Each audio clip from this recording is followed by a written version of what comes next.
سلام بر شما علاقمندان آموزش زبان روسی. امیدوارم سلامت هستید و وقتی خوشی دارید و امروز درس دیگری را برایتان تقدیم میکنیم که در مورد حالت دیگر یا پدیش دیگری اسمهای زبان روسی حالت حرفی اضافه است.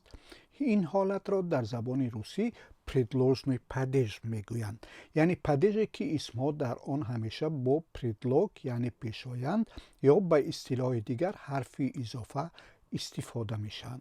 فارسی زبانان دیگر پیشایند یا پردلوگ روسی را حرفی اضافه میگویند. پردلوژنی پدیش یا حالت حرفی اضافه را بعضی ها حالت مکان هم گفتند، زیرا بسیاری وقت اسمها زمانی در شکل پردلوژنی پدیش در زبان روسی می آیند که مکان را افاده کنند و به سوال های در کجا، گده، در داخل چی، в чем, در روی چی، на чем جواب می شوند. دانشجوها در دانشگاه هستند. студенты находятся в университете. در اینجا ما پیشایندها را با رنگ سبز اشاره کرده ایم، اسمها را با رنگ کبود اشاره کرده ایم و پسوند را با حرف آبی اشاره کرده ایم. در اینجا وقتی که ما میگوییم دانشجوها در دانشگاه هستند، ترجمهش می شود студенты находятся в университете. در دانشگاه هستند یعنی در کجا هستند.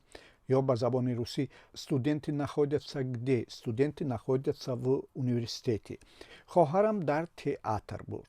сестра была в театре. خواهرم در کجا بود؟ خواهرم در تئاتر بود. сестра была где? сестра была в театре. مادرم در کار بود. خب مادرم در کجا بود؟ در کار بود. мама была на работе. мама была где? мама была на работе. برادرم در ارتش خدمت میکند. سوال میدهیم برادرم در کجا خدمت میکند؟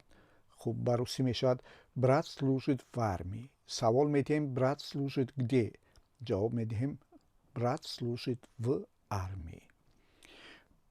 یا جمله دیگر ما در شهر زندگی میکنیم. ما در کجا زندگی میکنیم؟ جواب میدیم ما در شهر زندگی میکنیم. мы живем в городе. سوال میدیم мы живем где؟ جواب میدیم мы живем в городе. در همه این جمله ها اسم ها به معنای مکان آمدند. در زبان تاجیکی میبینیم که شکلشان تغییر نمی کند این کلمه ها را، اما در زبان روسی در آخرشان چی؟ یک پایانه ای میگیرند. یا رابطه مثلا اش میافتد و در آخرش ای میگیرد. یا ارمیا هم که اینجا میبینیم یاش میافتد و در آخرش چی میگیرد؟ ای میگیرد. یا اسم گورد در آخرش چی میگیرد؟ ای میگیرد. همه این اسم ها در این جمله ها در شکل حالت حرف اضافه یا پردلوژنی پدیش آمدند.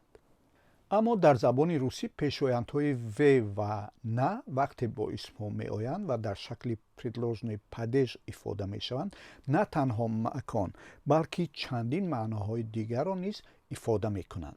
برای فهمیدن این موضوع چند مثال را با هم می بینیم. سیدت و ماشینه. در ماشین نشستن. در کجا نشستن؟ در ماشین نشستن. یا سیدت گده؟ سیدت ماشینه. ماشینا در اینجا چی؟ در شکلی پردلوژنی پدیش آمده است. یا ехать на машине. ترجمهش می شود با ماشین رفتن.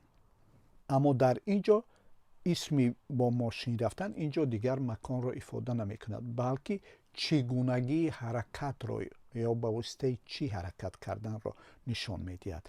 ехать на чем? ехать на машине. یعنی как ехать? ехать на машине. یا играть на дутаре.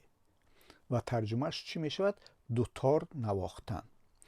اینجا هم که اسمی دوتار یا دوتر در شکل پردلوژنی پدیش آمده است با پیشایندی نه، اینجا هم مکان را دیگر افاده نمی کند، بلکه навохтан ё иҷро кардани як созро ба воситаи асбоби маъно медиҳад. ё быть известным в спорте, ки тарҷумааш мешавад дар варзиш машҳур будан. инҷо ҳам ки мебинем калимаи спорт дар шакли предложной падеж омадааст, поёнаи «э» гирифтааст ва пешоянди «в» дорад, ё дар тоҷикияш пешоянди «дар» гуфтем дорад, аммо инҷо ҳам чӣ маънои маконро дигар надорад. дар инҷо ҳам дар як соҳа, яъне машҳур шуданро ифода кардааст. ё помощь в беде, ки тарҷумааш мешавад кӯмак дар сахтӣ. беде инҷо ҳам бо пешоянди «в» дар шакли предложной падеж омадааст ва поёнааш «э» шудааст. дар инҷо ҳам маъноаш чӣ нест? макон нест. дар инҷо ҳам як вазъиятро ифода кардааст. ё книга на русском языке, китоб ба забони русӣ. хуб, дар инҷо ҳам языке ки мебинем дар предложной падеж омадааст, бо пешоянди надорад. дар инҷо ҳам чиро ифода кардааст? ба кадом забон будани китобро ифода кардааст, на ин ки маконро. масалан, ё девушка в атласе, духтари чӣ мешавад? атласпӯш тарҷумааш мешавад. в атласе яъне тарҷумааш атласпӯш мешавад. инҷо ҳам атлас бо пешоянди «в» омадааст, дар охираш пасванд ё поёнаи «э» гирифтааст ва дар шакли предложной падеж омадааст. аммо инҷо ҳам ки мебинем чӣ гунагии либосро ифода кардааст. ё студент в тюбетейке, донишҷӯи тоқидор. инҷо ҳам в тюбетейке ки тоқидор мешавад. инҷо ҳам чиро? либосро ифода кардааст, на ин ки маконро. ҳамаи инҳо дар исмҳо ки бо ранги обӣ дар инҷо ман нишон додаам, дар шакли предложной падеж омаданд ва маъноҳои мухталифро ифода карданд. ҳамчунин шакли предложной падежи исмҳо вақте истифода мешавад ки исм бо пешоянди дарбораи, ки ба забони русӣ ин пешоянд об ва обу мешавад, биёяд. ман дар бораи филм фикр мекардам. Я думал о филме. дар инҷо ҳам пешоянди дар бораи о шудааст. филм ин филм аст ва дар охираш чӣ? поёнаи «э» гирифтааст. ё биёед дар бораи дарс суҳбат кунем, ки тарҷумааш мешавад давайте поговорим об уроке. дар инҷо ҳам дар бораи бо ранги сабз ки пешоянд аст ифода шудааст, нишон додам ман. ва дарс ҳамун исм аст ва дар забони русӣ тарҷумааш мешавад давайте поговорим об уроке. дар бораи чӣ шудааст? об шудааст ва дарс уроке шудааст ва дар охираш поёнаи «э» гирифтааст. ин ҳам дар шакли чӣ омадааст? предложной падеж ё ки ҳолати ҳарфи изофа омадааст. хуб, ҷумлаи дигар. ба мо дар бораи тӯй хабар доданд.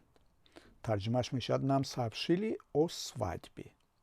хуб, инҷо ҳам ки мебинед пешоянди дар бораи шудааст о ва исми тӯй свадьба шудааст, ки дар шакли предложной падеж аш меафтад ва ба ҷои а поёнаи чӣ мегирад?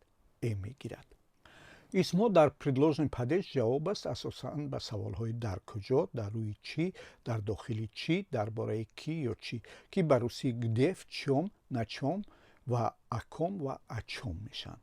аксарияти исмҳо сарфи назар аз ҷинсияташон дар ҳолати ҳарфи изофа ё предложной падеж поёна ё окончании чӣ доранд? «э» доранд. мисолҳоро бо ҳам мебинем. мо пулҳоямонро дар бонк нигаҳ медорем, ки тарҷумааш мешавад мы храним деньги в банке.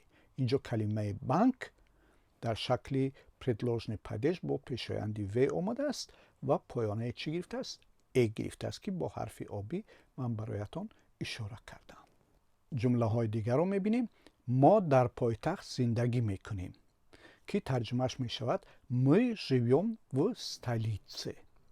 калимаи столице ки дар шакли именительный падеж ё ҳолати фоили столица ҳаст, дар шакли дательный падеж мебинем ки чӣ шудааст? столице шудааст, яъне поёнаи «э» гирифтааст. аш чӣ? афтида аст. Тӯи мо дар деҳа баргузор мешавад. Тарҷимааш мешавад: наша свадьба состоится в селе. Калимаи деҳа ё село оаш афтидааст ва дар предложный падеж поёнаи чӣ гирифтааст? Э гирифтааст. Парранда рӯи дарахт нишастааст, ки тарҷимааш мешавад: птичка сидит на дереве. Инҷо ҳам калимаи дарахт, ки аслан дерево ҳаст, аслаш дар именительный падеж оаш меафтад ва чӣ мегирад? Э мегирад. ё хоҳарам дар бораи амакам пурсид. Сестра спросила о дяде. Ки дар инҷо дар бораи амакам мешавад о дяде. Калимаи дяде, ки аслаш дядя ҳаст, яаш меафтаст ва дар предложный падеж поёнаи чиро мегирад? Эро мегирад. ё ҷумлаи дигар: мо дар бораи парастор суҳбат кардем, ки тарҷимааш мешавад: мы говорили о няне. Инҷо ҳам калимаи няне, ки аслаш дар именительный падеж ё ҳолати фоили няня ҳаст, яаш афтидааст ва дар предложный падеж поёнаи чӣ гирифтааст? Э гирифтааст. хуб, гуфтем, ки аксарияти исмҳо дар предложный падеж поёнаи чӣ мегиранд? Ҳамин эро мегиранд. аммо поёнаи э бо ҳамаи исмҳо намеояд. исмҳое ҳастанд, ки поёнаҳои дигар мегиранд. исмҳое, ки бо и, ия ва ие тамом мешаванд ва исмҳои дорои ҷинсияти занона ё женский род, ки бо аломати ҷудоӣ ё ки мягкий знак тамом мешаванд, дар предложный падеж поёна ё окончанияи и мегиранд. мисолҳоро мебинем. ман дар бораи алюминий дониши зиёд надорам. Я мало знаю об алюминии тарҷимааш мешавад. Ки мебинем алюминий еи охираш меафтад ва поёнаи чӣ мегирад? И мегирад. об алюминии дар предложный падеж. ё ман шуморо дар истгоҳи метро мунтазир мешавам. Ки тарҷимааш мешавад: я вас буду ждать на станции. станция, ки мебинем яаш меафтад ва ба ҷои я чӣ мегирад? Поёнаи и мегирад ва дар предложный падеж исми станция поёнаи чӣ мегирад? И мегирад. ё ҷумлаи дигар: дар сохтмони нав китобхона аст, ки тарҷимааш мешавад: в новом здании есть библиотека. калимаи здание, инҷо ки мебинем, ин дар шакли именительный падеж ё ҳолати фоили здание мешавад, аммо дар шакли предложный падеж мешавад здание, яъне поёнаи эаш меафтад ва поёнаи чӣ мегирад? И мегирад. хуб, ҷумлаи дигар: мардум дар майдон ҷамъ шуд, ки тарҷимааш мешавад: люди собрались на площади. площад исми ҷинсияти занона аст, ки бо аломати ҷудоӣ ё ки мягкий знак тамом шудааст ва дар предложный падеж ин мягкий знакаш меафтад ва поёнаи чӣ мегирад? И мегирад. аммо исмҳои мат ва доч, ки бо ҳамин мягкий знак ё аломати ҷудоӣ тамом мешаванд, дар предложный падеж мешаванд матери ва дочери, ки аломати ҷудоиашон ё ки мягкий знакашон меафтад ва пасванди чӣ мегиранд? ҳарду эри. инҷо ман пасвандро бо ранги обӣ баротон нишон додам, ин пасванди эриро. аммо исмҳои дорои ҷинсияти мардона ё мужскойро, ки бо мягкий знак тамом мешаванд, дар предложный падеж поёна ё окончанияи чӣ мегиранд? Э мегиранд. масалан, ин ҷумлаҳоро бо ҳам мебинем.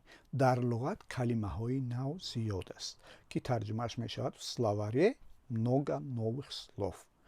калимаи словар ҷинсияти мардона дорад, яъне мужской род аст ва вақте ки дар предложный падеж меояд, мягкий знакаш меафтад ва ба ҷои он чӣ?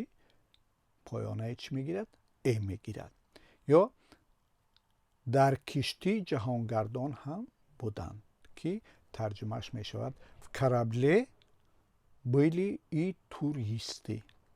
хуб калимаи карабл ки дорои ҷинсияти мардона ё мужскои аст вақте ки дар предложный падеж меояд поёнаи чӣ мегирад? Поёнаи э мегирад ва ин аломати ҷудоияш чӣ?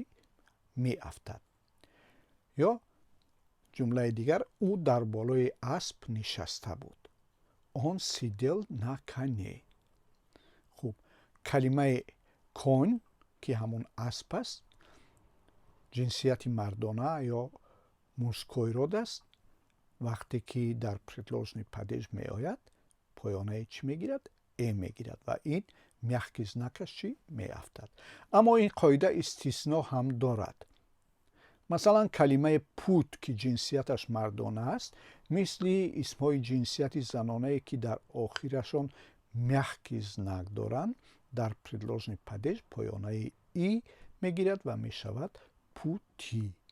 аммо як гурӯҳи исмҳо ҳастанд ки вақте бо пешоянд ё ҳарфҳои изофаи дар русӣ в ё на васл мешаванд дар предложный падеж поёна ё окончанияи у мегиранд. бубинед. хуб инҷо чанд мисолро мебинем. дар ҷангал ки мешавад в лису. хуб ин ҳамчунин дар инҷо зада дар болои чӣ меафтад? дар болои ӯ меафтад. в лесу намегӯем, балки мегӯем в лису. яъне зада дар ҳиҷои аввал не, дар ҳиҷои дуввум дар болои ӯ меафтад. ё масалан дар боғ ки тарҷумааш мешавад в саду. инҷо ҳам сад поёнаи чӣ гирифтааст? ӯ гирифтааст ва мегӯем в саду. намегӯем ки в саду. инҷо ҳам зада дар болои ӯ меафтад.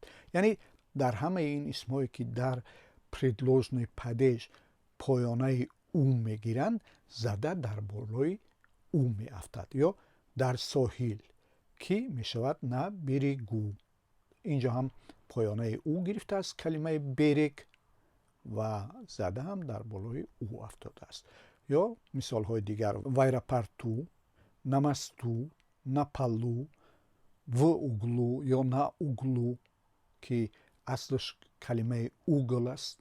угл ки кунҷаст маънояш ва вақте ки бо в ва на меояд мешавад углу.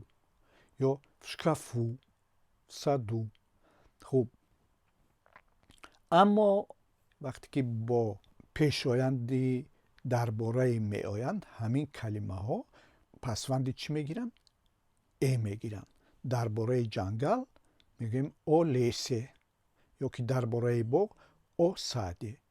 дар бораи соҳил о береге. айни ҳамин калимаҳо пасванди чӣ мегиранд? Э мегиранд. яъне вобаста ба ин ки бо кадом пешоянд ин калимаҳо дар предложный падеж меоянд поёнаашон фарқ мекунанд. агар бо в биёянд инҳо поёнаи ӯ мегиранд. аммо агар бо пешоянди дарбораи биёянд поёнаи чӣ мегиранд? Э мегиранд. агарчи ҳам дар он ҳам дар ин ҳолат ин исмҳо дар шакли чӣ ҳастанд? предложный падеж ҳастанд. инҷоро бештар таваҷҷӯҳ кунед ва диққат кунед ва бо такрор гӯш кунед ки дуруст дар хотиратон бимонад. аммо исмҳои шакли ҷамъ сарфи назар аз ҷинсият ё родашон дар предложный падеж дар забони русӣ поёна ё окончанияи чӣ мегиранд? ах ё ях мегиранд.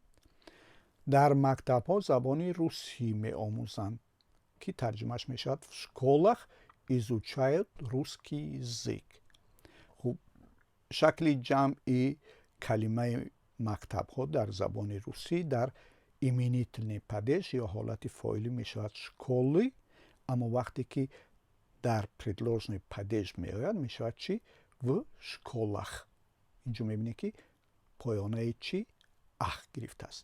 ин поёнаи ыяш меафтад ва ин ахро мегирад. ё дар баҳрҳо сатҳи об боло меравад. که ترجمهش می شود мариях уровень воды поднимается.